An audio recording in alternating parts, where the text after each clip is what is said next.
মাদককে না বলুন, জীবনকে হ্যাঁ বলুন।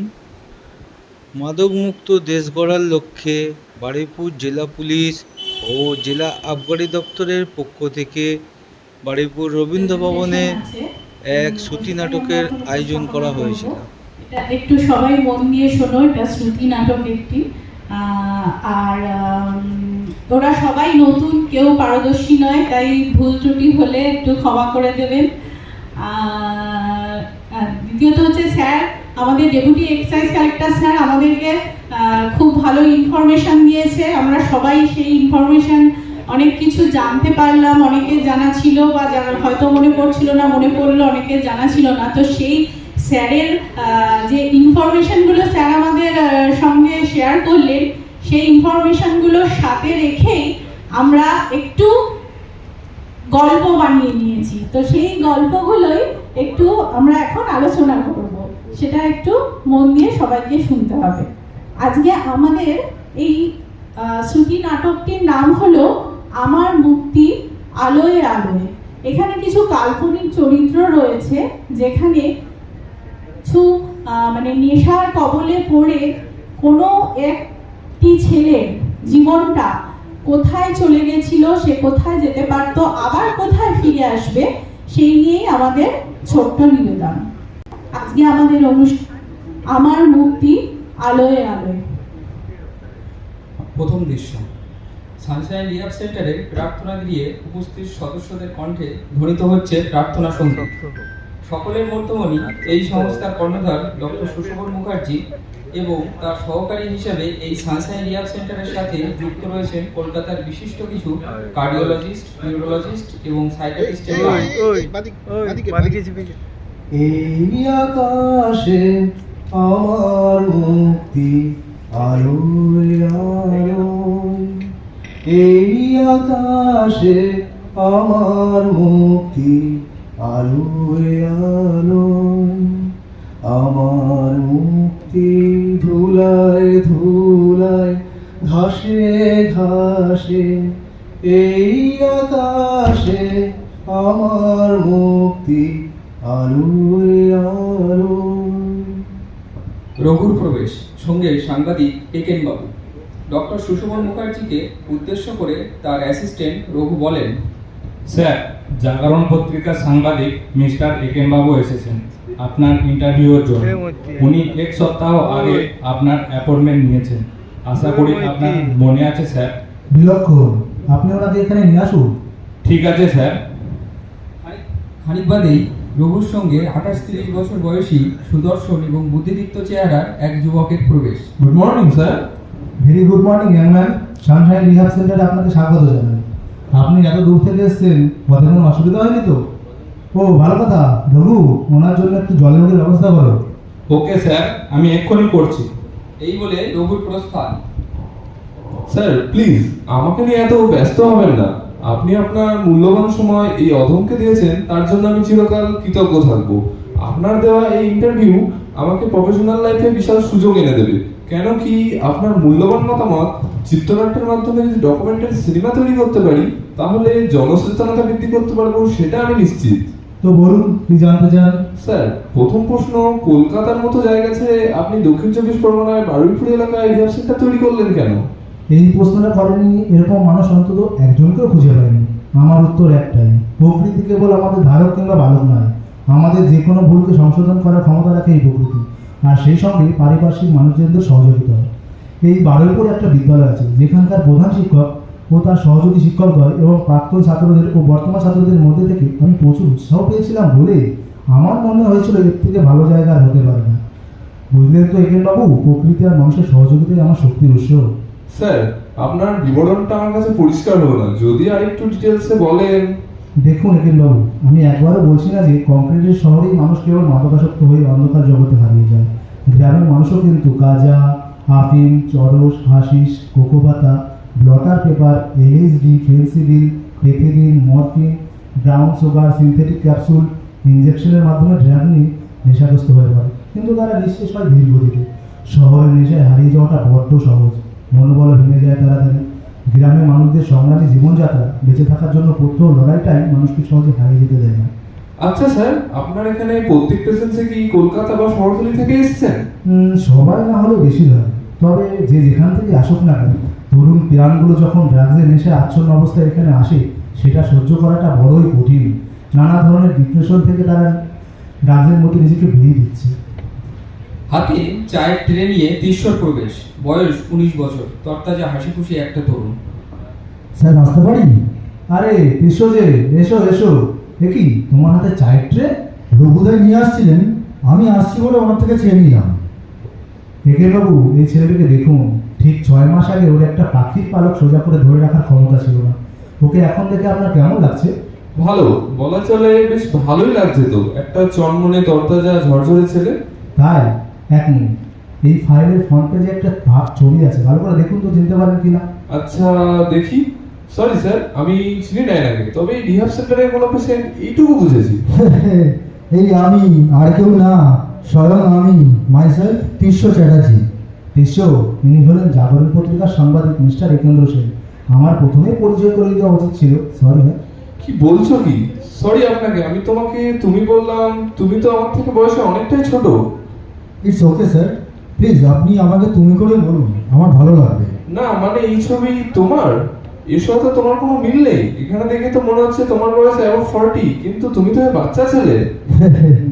শুধু কি তাই, আমার ওজন হয়ে গেছিল 15 থেকে 18 কেজি। আমি কখনো ঘুমাতে পারতাম না, খাওয়া দাওয়া তো দূরের কথা, সারা শরীরে একটা জ্বালা জ্বালা। কখনো ম্যালেরিয়া রোগীর মতো শীতে কাঁপতাম, কখনো বা এতটাই গরম লাগতো বাথরুমে চৌবাচ্চায় গা ঢুকিয়ে বসে থাকতাম। হাত পা সবসময় কাঁপতো। এই 6 মাসে এই রিহ্যাব সেন্টার আমাকে ফিরিয়ে এনেছে। তবে তুমি সুস্থ হতে চেয়েছো বলেই আমরা তোমাকে সুস্থ করতে পেরেছি। তোমার মধ্যে সেই উইলিং পাওয়ারটা ছিল বলেই আমরা তোমাকে ফিরিয়ে আনতে পেরেছি এই মাদকাসক্ত জীবন থেকে। তোমার মতো এত সুন্দর বুদ্ধিদীপ্ত ছেলে ড্রাগের নেশার কবলে পড়লে কি করে? স্যার, এটা আপনি ঠিকই বলেছেন, ড্রাগের নেশার কবলে সবাই নিজে থেকেই পড়ে। আপনি যদি না চান, ব্রোকারের ক্ষমতা নেই আপনাকে কনভিন্স করার। ওরা নরম মনের মাটিতেই আঁচড় কাটে। আমাদের জীবনে প্রতিকূল অবস্থার সুযোগ নিয়েই ওরা আমাদের জীবনে প্রবেশ করে। আমার জীবনটাও ওই একই রকমভাবে বিষাক্ত হয়ে উঠেছিল। দ্বিতীয় দৃশ্য, অতীতে 6 মাস পূর্বে চ্যাটার্জি বাড়িতে কার্ডিওলজিস্ট ডক্টর তপব্রত চ্যাটার্জি এবং গাইনোকোলজিস্ট ডক্টর শরণ্যা চ্যাটার্জির একমাত্র পুত্র তিস্য চ্যাটার্জি তার মৃত ঠাকুমা অনুসূয়া দেবী ছবির সামনে দাঁড়িয়ে মোবাইল সামনে রেখে গান শুনছে আর মনে মনে গান গাইছে। তিস্য গান শুনতে আর গাইতে খুব ভালোবাসে। আগুনের পরশমণি ছোঁয়াও প্রাণে, এ জীবন পূর্ণ করো, এ জীবন পূর্ণ করো, এ জীবন পূর্ণ করো দহন গানে। আগুনের পরশমণি ছোঁয়াও প্রাণে, আমার এই দেহ খানি তুলে ধরো, তোমার ওই দেবালয়ে প্রদীপ করো।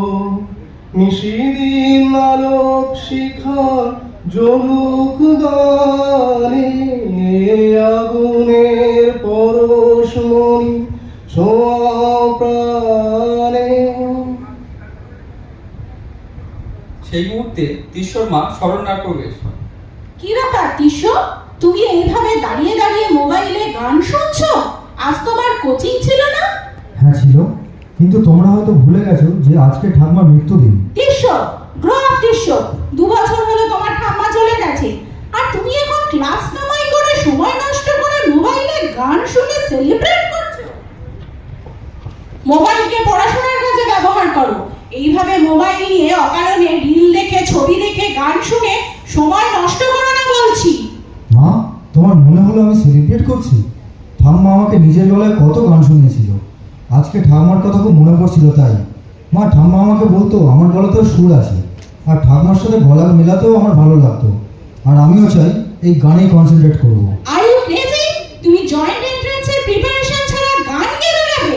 শোনো তিস্য, আমায় বলেছো, তোমার বাবাকে যেন এ কথা বলতে যেও না।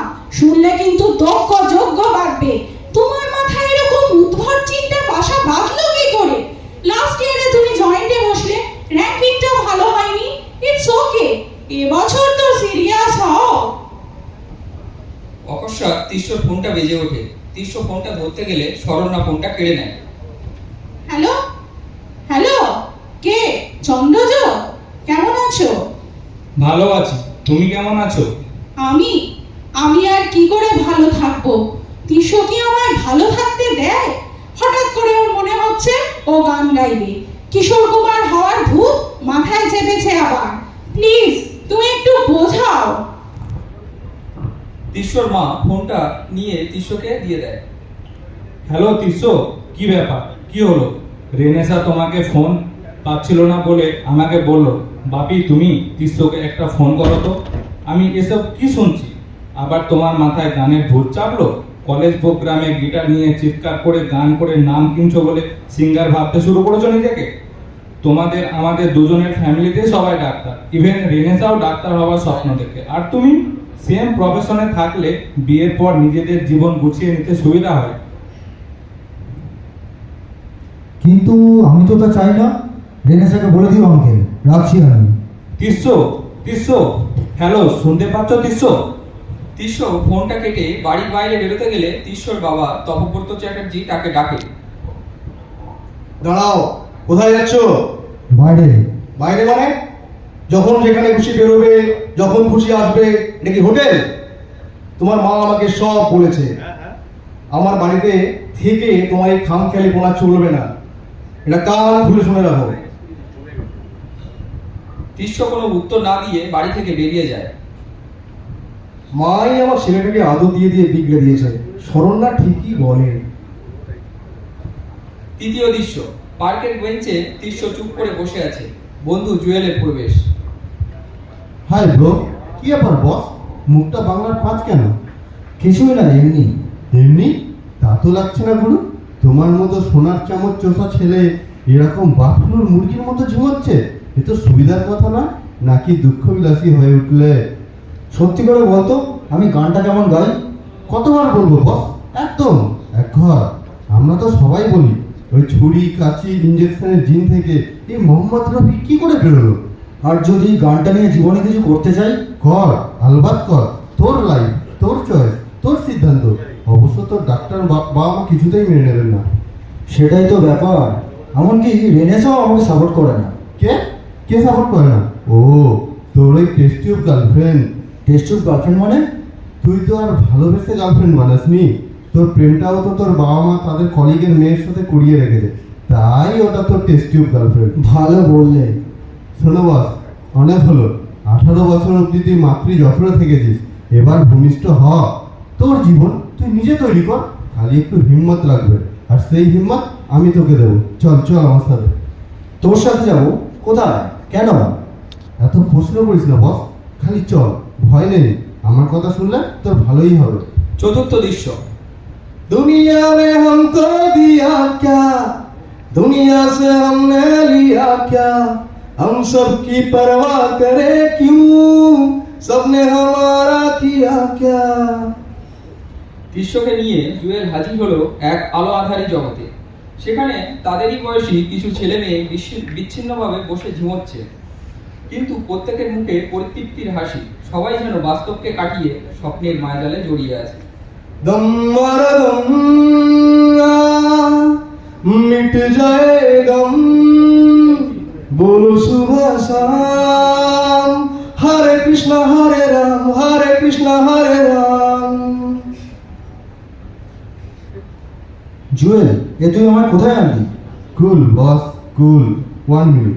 Rocky, Rocky please come here. Hi Jewel, কেমন আছিস ব্রো? আর তোর সাথে এটা কে? বেশ গুডি বয় দেখতে। আমাদের এক নতুন বন্ধু তিস্য, ও একটু ডিস্টার্ব হয়ে আছে। প্লিজ ওকে একটু কোম্পানি দে, তবে ডোজটা একটু লাইট রেখে। তুই একদম চিন্তা করিস না, মার্কেটে নতুন এক ধরনের ড্রাগ এসছে জুয়েল, ট্রাই করবো একসাথে। নিলে লাইফটা বিন্দাস হয়ে যাবে। তিস্য প্লিজ কাম কাম।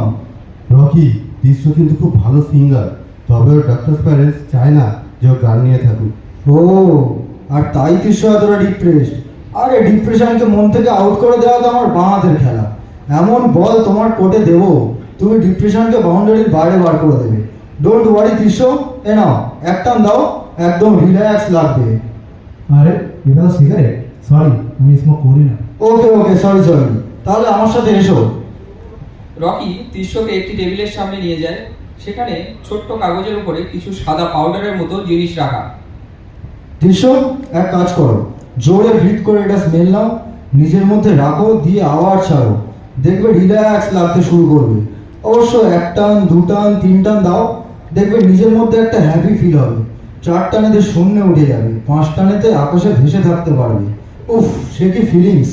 না না, আমার এসবের দরকার নেই। কুল কুল দৃশ্য কুল। এইখানে যারা এসেছে সবাই কোনো না কোনোভাবে ফার্স্ট্রেটেড, কেউ আমাদের বোঝে না, বুঝতেও চায় না। লুক অ্যাট রকি, ওর বাবা মা দুজনেই নিজের মধ্যে সেটেল, তারা দুজনেই বিয়ে করেছে। রকি নিতার প্যারেন্ট। ওই মেয়েটাকে দেখ, ও রশ্মি, ওর বয়ফ্রেন্ড ওকে চিট করেছে। কেন জানিস তো? ও রশ্মিকে চায় না। রশ্মির বাবা মায়ের অনেক টাকা, সেই টাকাকেই ভালোবাসে। ওই ছেলেটাকে দেখ, তসবির, ও পড়াশোনায় তুখর, বুঝলে? যাদবপুরের টপার, কিন্তু ও পাড়ার মাঝে বন্ধুদের সাথে রিল্যাক্স করতে আসে। ওরা ভালো আছে সবাই, বাইরের কোনো কিছু ওদের স্পর্শ করে না। তুই তো সিঙ্গার হতে চাস, কিন্তু তোর সাহস নেই। আমি কথা দিচ্ছি ব্রো, তুই সেই সাহস পাবি। একবার তুই স্মেলটা নে, যদি তোর খারাপ লাগে আমি আর তোকে ফোর্স করবো না। বর্তমান এইভাবেই আমিও আস্তে আস্তে অন্ধকার জগতে হারিয়ে যাই। এরপর আমাদের ফোর্স করতে হতো না, আমি নিজেই চাতক পাখির মতো ছুটতাম। 3 মাসে এমন কোনো ড্রাগ ছিল না যেটা আমি ট্রাই করিনি। গাঁজা, আফিম, চরস, হাশিস, কোকো পাতা, blotter paper, LSD, Phensedyl, pethidine, morphine, brown sugar, synthetic capsule, injection ইত্যাদি ইত্যাদি। এরপর একদিন বাবা মা বুঝতে পারে, যদিও তখন আমি আর আমাতে নেই, আমি তখন এক রঙিন জগতের বাসিন্দা। এই সুশোভন স্যার আর এই গ্রাম বাংলার প্রকৃতি আমায় আবার স্বাভাবিক করে তুলেছে। এখন আমার জীবনটাও অন্যরকম। বাবা মা অনেক সাপোর্টিভ। বাবা নিজেই আমাকে গুরু জয় সরকারের কাছে নিয়ে গেছেন আমার তালিমের জন্য। আমিও তার সাথে বাবা মায়ের স্বপ্ন পূরণের জন্য পড়াশোনায় মন দিতে শুরু করি। কংগ্রাচুলেশনস দৃশ্য, তোমার নতুন জীবনের জন্য। খুব ভালো থাকো, নিজের মতো করে বাঁচো। Doctor Mukherjee, thank you very much দৃশ্যর সাথে আলাপ করানোর জন্য। আমার যে ইনফরমেশন নেওয়ার ছিল আমি সবই পেয়ে গেছি। তাহলে আমি উঠি, ভালো থাকবেন আপনার। আপনিও ভালো থাকবেন, পারলে আবার আসবেন। আসবো, চলি এখন। এই বলে একেনবাবুর প্রস্থান। এসো, চলো চলো, আজ আমাদের বারুইপুর রবীন্দ্র ভবনের প্রোগ্রামে ইনভিটেশন আছে, রেডি হয়ে নাও তাড়াতাড়ি। তাই তো, আজই তো সেই প্রোগ্রাম, চলুন স্যার। তিস্য আর তার স্যার হাসি মুখে রবীন্দ্র ভবনের উদ্দেশ্যে রওনা দিল। সবাইকে অসংখ্য ধন্যবাদ আমাদের ছুটি নাটক এখানেই শেষ হলো।